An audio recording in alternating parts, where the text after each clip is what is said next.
Hi everyone, my name is Martin Schumi, and I'd like to tell you about the evidence synthesis package, specifically how it supports combining effect estimates in a distributed research network without sharing individual person data.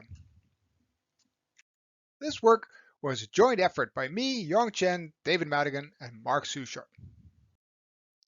So let's talk about the context where you'd use the package. Nowadays, it is very common to see distributed research networks where there are multiple sites that have data we wish to analyze. In my work, these are, for example, hospital electronic health records or insurance claims data. For various reasons, including patient privacy, patient-level data cannot be shared. At each site, the data is behind a firewall and is not allowed to leave. Fortunately, each site has converted their data to a common data model, so the structure is standardized. Now, if we still want to perform a study across these data, one of the sites can take the lead. There, they develop the code needed to execute the study. These studies can be quite complicated, for example, using complicated logic to define the exposures and outcomes, and using propensity scores to adjust for confounding.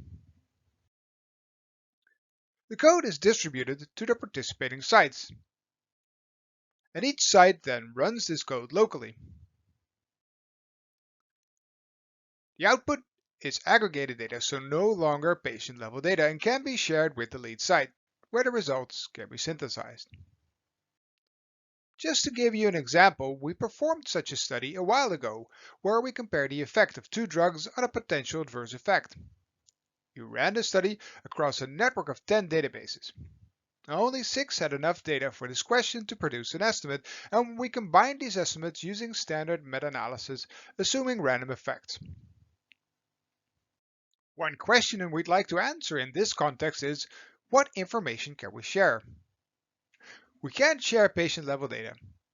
And because we typically have a somewhat complicated model, such as a propensity score, stratified time to event, or conditional Poisson regression, we can't simply share 2x2 tables. In the example I showed earlier, we simply shared point estimates and standard errors. But is that the right thing to do? Well, one rather big problem with that approach is that it assumes the likelihood is normally distributed. And this assumption can be violated when counts are low. And by counts, I mean the number of outcomes, not the number of subjects. In this real-world example, as you can see in the table on the right, we have about 150,000 subjects in total, but only 28 have the outcome and only 3 in one of the treatment arms. In this case, the likelihood is already not normally distributed. The dashed line indicates the normal approximation applied by most statistical software that produce a point estimate and standard error, while the solid line indicates the actual likelihood. And this problem can get much worse when there are zero counts. Again, in this example, we have lots of subjects, but there are 0 events in one treatment arm. In this case, there is no point estimate and no standard error that makes sense, but there is still information about the effect size. And so the solution we propose is to communicate the actual shape of the likelihood function. We describe and thoroughly evaluate this approach in the paper I'm showing here.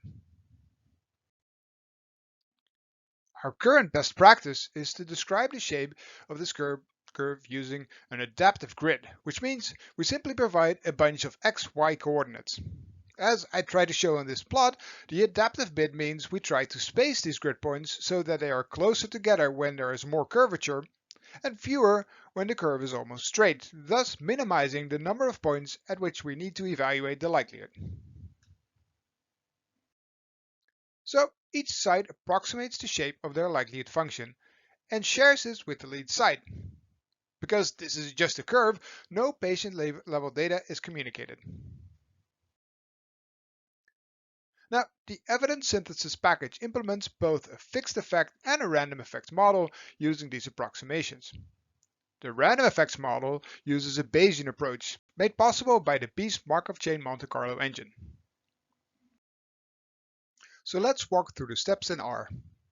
For this example, we'll simulate some data using these functions in the package. we simulate 10 sites. As you can see, at each site we have the usual variables for a stratified Cox model. A unique row ID per person. Each person belongs to a propensity score stratum. We have X for the exposure and Y for the outcome, both binary in this case, and time to either the outcome or to censoring. If we look at the 2x2 table, we see we have lots of people, but in one of the treatment groups, only 2 persons have the outcome. Now, imagine we're at site 1. We can use the Cyclops package to fit the conditional Cox regression in the usual way and estimate the hazard ratio and confidence interval.